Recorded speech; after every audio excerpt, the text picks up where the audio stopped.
Hello, j'espère que tu vas bien. Je sais honnêtement pas comment je vais tourner cette vidéo et ça va être sûrement la vidéo la moins préparée que tu auras vue. Mais comme tu as sûrement dû le voir dans le titre, actuellement, je suis en plein bad buzz. Et en fait, étant donné que j'ai perdu mon compte LinkedIn, j'ai pas moyen de parler ou j'ai même pas moyen d'essayer de faire passer mon message, etc.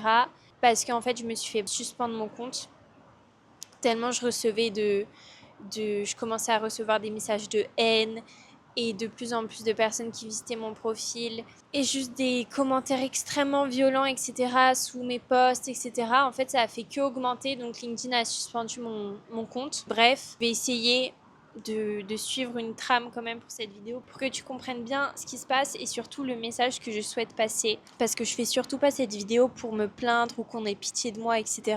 Je suis plus à ça près en fait. Je me suis pris tellement un acharnement dessus que juste j'ai appris ma leçon et j'ai envie en même temps que j'apprenne ma leçon que tu l'apprennes avec moi entre guillemets et que tu fasses pas en fait les mêmes erreurs que j'ai commises pour t'éviter en fait ce genre de situation où là actuellement bah en fait j'ai perdu mon outil de travail qui était LinkedIn quoi avec un seul post en fait. Mais avant que j'arrive à la leçon entre guillemets, je vais surtout te parler du contexte et je vais surtout bah, t'expliquer déjà qui je suis et en fait qu'est-ce qui s'est passé tout simplement. Donc bah, moi c'est Maë, je suis coach LinkedIn, c'est-à-dire que j'aide les entrepreneurs à développer leur personal brand sur LinkedIn pour en fait attirer des clients qui leur ressemblent. Je travaille avec eux sur leur stratégie d'acquisition, leur stratégie de contenu, etc. Et si tu veux, on passe par plusieurs étapes lors de l'accompagnement. La première étape, c'est le travail d'introspection pour savoir, ok, quelle image ils souhaitent renvoyer. Et après, donc, il y a l'étape de la personal brand.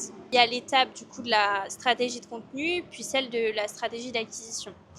Et si tu veux, ce qui s'est passé, c'est que du coup, bah, pour chacun de mes coachés, en fait, souvent, ce que je fais, c'est que bah, j'optimise de A à Z leur profil.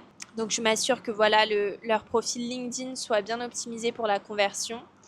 Et souvent, en fait, je change leur bannière étant donné qu'on se met d'accord sur une identité de marque et donc une identité visuelle. Et étant donné que bah, moi, j'ai zéro compétence en termes de graphisme et que même moi, pour ma propre image, j'ai dû faire appel à quelqu'un.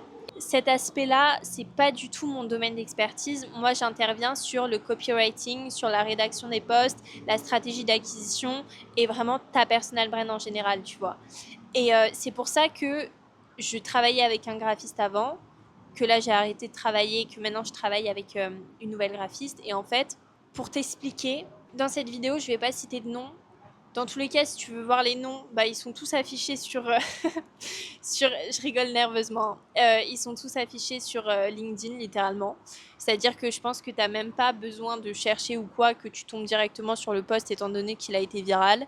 Mais moi, de toute façon, je crois pas que tu peux me trouver parce que on m'a prévenu du coup que bah en fait on peut même plus me trouver dans la barre de recherche, etc. Bah, parce que mon compte a été suspendu.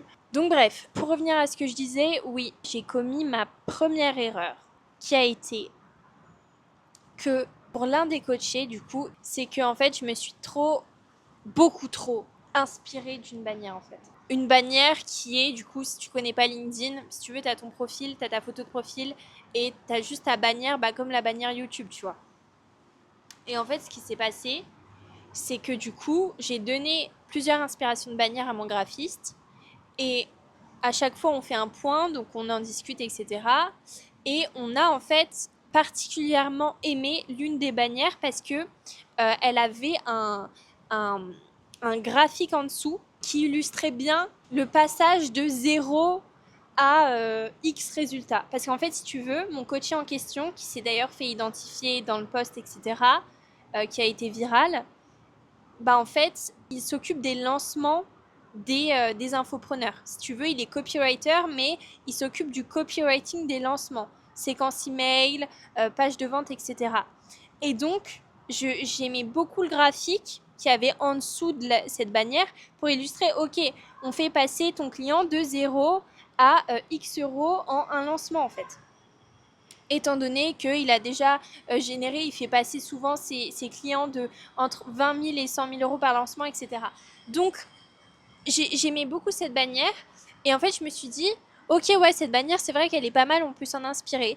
Et du coup, après, bah, le graphiste, en fait, il a littéralement fait un copier-coller et c'est entièrement de ma faute, c'est entièrement de ma responsabilité.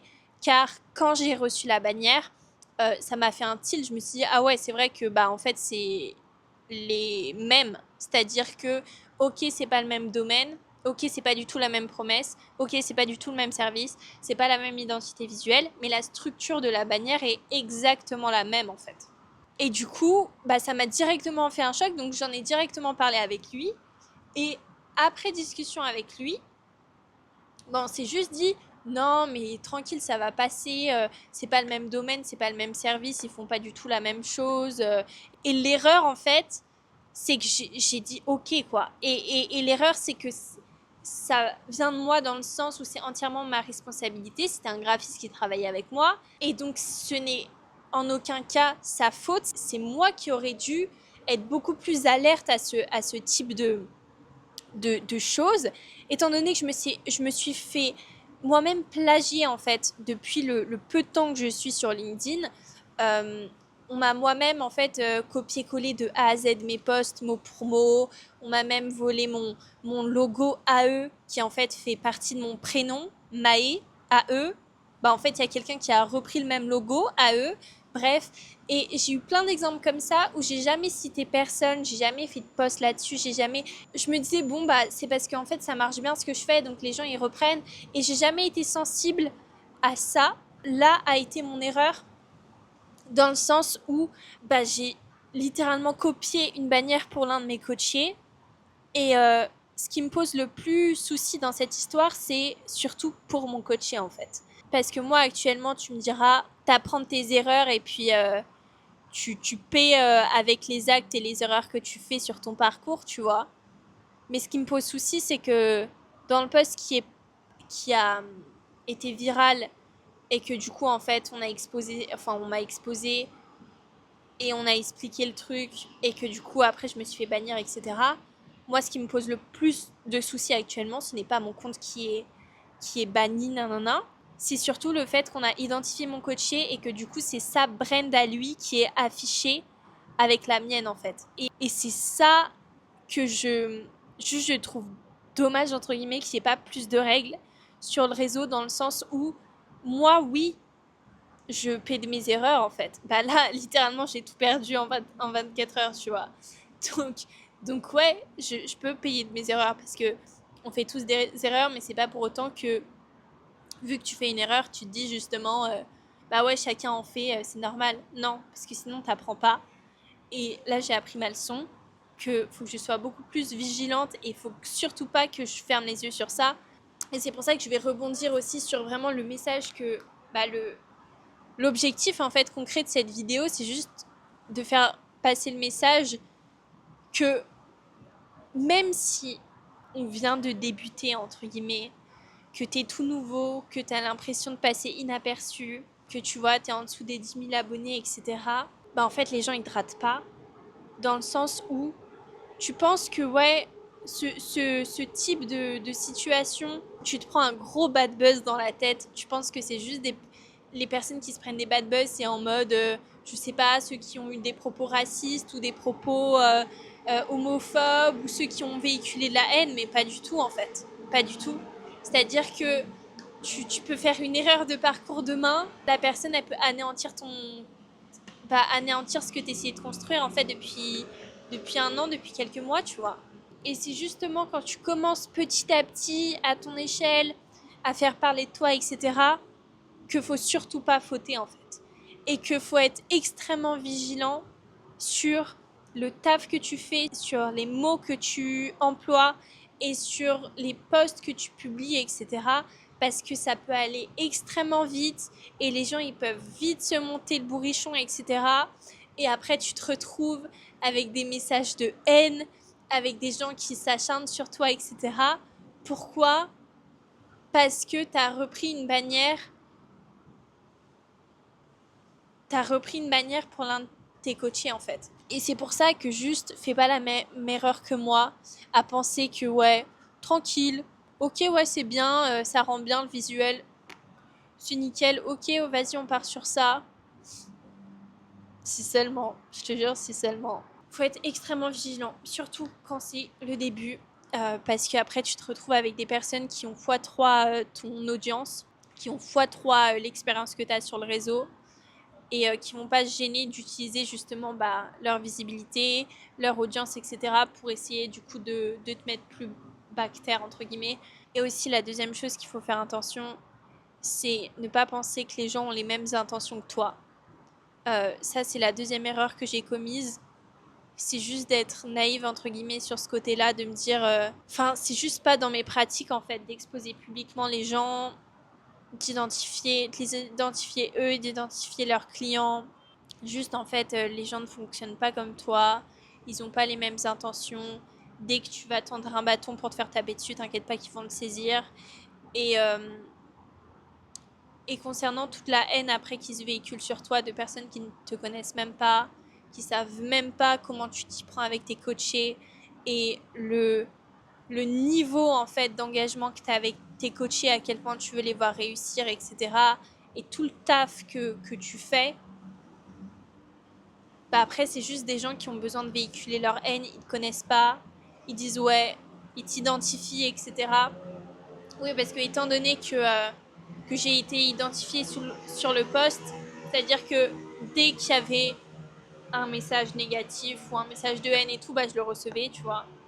Et donc, j'ai juste quitté LinkedIn et après, je recevais des messages en DM et de plus en plus de commentaires sous mes posts. Et LinkedIn, après, a juste décidé de suspendre mon compte, en fait. Donc, c'est pas plus mal en soi que ça soit suspendu.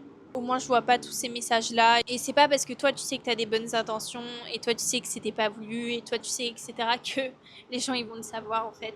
Et que les gens, surtout, ils en ont quelque chose à faire, en fait. Des justifications. Non, eux, ce qui les apporte, c'est que t'as fait le mal, et t'inquiète pas qu'ils vont pas comprendre, essayer de comprendre. T'as fait cette erreur, paie pour cette erreur-là. Je te connais pas, je sais pas quelles sont tes valeurs, je sais pas quel travail tu fournis avec tes coachés, mais tiens, prends ma haine dans ta gueule, tu vois. Parce que c'est littéralement ce qui se passe en fait. Donc voilà, j'ai discuté avec mes coachés, je les ai prévenus que là, ça allait pas être la forme. J'ai parlé justement avec mon coaché qui s'est fait identifier sur le poste, le coaché concerné. Et tout se passe bien avec lui. Et il a dit voilà, il n'y a pas de souci, si on doit changer la bannière, on changera. Mais parce qu'en fait, mes coachés, ils savent à quel point genre, je veux leur réussite et que je suis investie et que j'essaie juste de chercher de nouvelles idées à chaque fois pour optimiser leur niveau de conversion, leur profil, etc. Et donc en soi, ça me remet pas en question sur moi le travail que je fournis, ce que je fais, parce que je sais très bien ce que je fournis et je sais très bien ma valeur ajoutée. Mais juste quand ton business est axé sur ta personal brand, ton image personnelle, certes, c'est extrêmement avantageux. C'est justement ce que je prône parce que tu démarques des concurrents naturellement, tu attires des clients en organique et tout. Mais en fait, il y a le prix à payer qui est que quand tu t'exposes, évidemment, tu auras des haters. Les haters, ça fait partie de mon quotidien, c'est-à-dire on m'a taillé plein de fois sur mon physique, etc. Non, non, non. Mais j'ai jamais calculé. En fait, les haters, juste, faut ignorer, quoi. Parce que plus tu leur apportes de l'attention et plus ils ont gagné, en fait.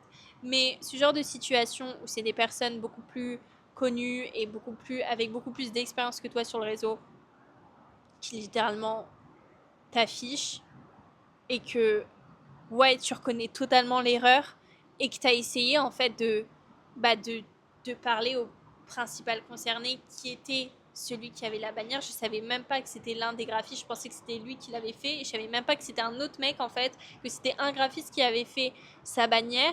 Sinon, je me serais adressée au graphiste directement. Et dès que j'ai vu que ça posait souci, j'ai juste essayé de me rattraper. Je me suis dit, ouais, bon, on sache qu'on peut changer la bannière, nanana.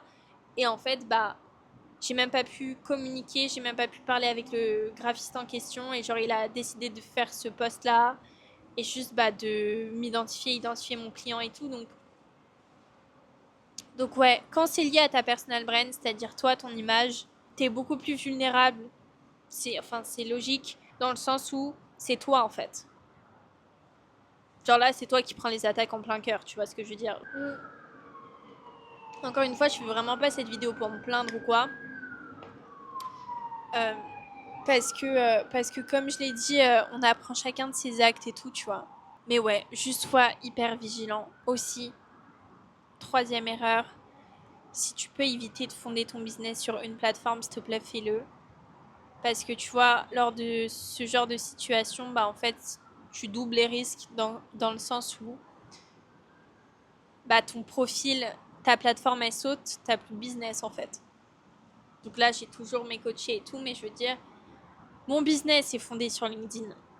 Donc si j'ai plus de LinkedIn, j'ai plus de business. Donc si toi, tu peux éviter de faire cette erreur aussi, de fonder ton business, c'est-à-dire ton avenir sur une seule plateforme, fais-le. Parce que même si tu te prends pas un gros drama dans la tête et même si tu te prends pas un gros bad buzz et tout, c'est grave pas sécure. Dans le sens où justement, ça peut vite tourner au toxique. Parce que tu vas te rendre compte après que tu es en mode survie, que sans ce réseau, bah en fait, t'as pas de business et tout. Donc, leçon de cette vidéo, être extrêmement vigilant sur ce que tu partages, sur les mots que tu emploies, sur tout ce que tu fais. Quand tu penses que ouais, ça va passer, non, ça va pas passer. Il y a bien un moment où tu vas payer. Voilà. Deuxième chose, ne pas penser que les gens ils vont agir comme toi et ne pas penser que les gens ont les mêmes intentions que toi. C'est à toi de ne pas tendre le bâton, en fait. C'est tout. Et on réfléchit à 4 fois avant de publier et avant de faire quelque chose. Ça, c'était le deuxième point. Troisième point, ne pas fonder son business sur une plateforme. Ne pas vendre un coaching Instagram, ne pas vendre un coaching LinkedIn, ou en tout cas de manière temporaire, parce que c'est trop instable. Le mieux, quand tu dépasses, je pense, les 5000 abonnés, faut juste penser expansion, faut penser sécurité, construire sa newsletter pour avoir des emails en rab, etc. pour ne pas perdre en fait ta communauté, développer d'autres plateformes, YouTube, Instagram, je sais pas, TikTok et tout, mais ne pas dépendre de qu'une seule chose. Et ça, c'est valable pour les réseaux sociaux, mais je pense que c'est valable aussi pour genre les plateformes en général. Genre quand t'es dépendant de quelque chose, bah juste c'est mauvais en fait, c'est pas bon. Donc après, je me dis, j'essaie toujours de retirer le positif des situations et je vois toujours les choses comme une redirection, tu vois. Donc si c'est passé ce qui s'est passé, c'est qu'en fait, il fallait que j'apprenne ma leçon et que c'est peut-être une redirection aussi pour me poser des questions sur, ok, comment j'envisage vraiment mon avenir, tu vois. Est-ce que je veux vraiment être dépendante d'une seule plateforme comme ça? Je sais pas, tu vois. Donc c'est pas plus mal en soi. Parce que certes, t'es pas bien, certes, t'arrives pas à dormir et tout, mais au moins tu prends vraiment le temps de te poser les bonnes questions, quoi. Voilà, sur ce, je comprends ce qui s'est passé, je comprends le pourquoi du comment, je comprends mon erreur, je reconnais mon erreur. Faut être vigilant et les gens, quand tu commences à exposer ce que tu fais, qui tu es, les résultats que tu fais, bah certes, il y a des gens qui te soutiennent, mais il y a aussi des gens qui t'attendent au tournant en fait. Et ça, c'est sur les réseaux, mais dans la vie de tous les jours aussi également. Donc bref, sur ce, passe un bon dimanche et je te dis à très vite dans une prochaine vidéo.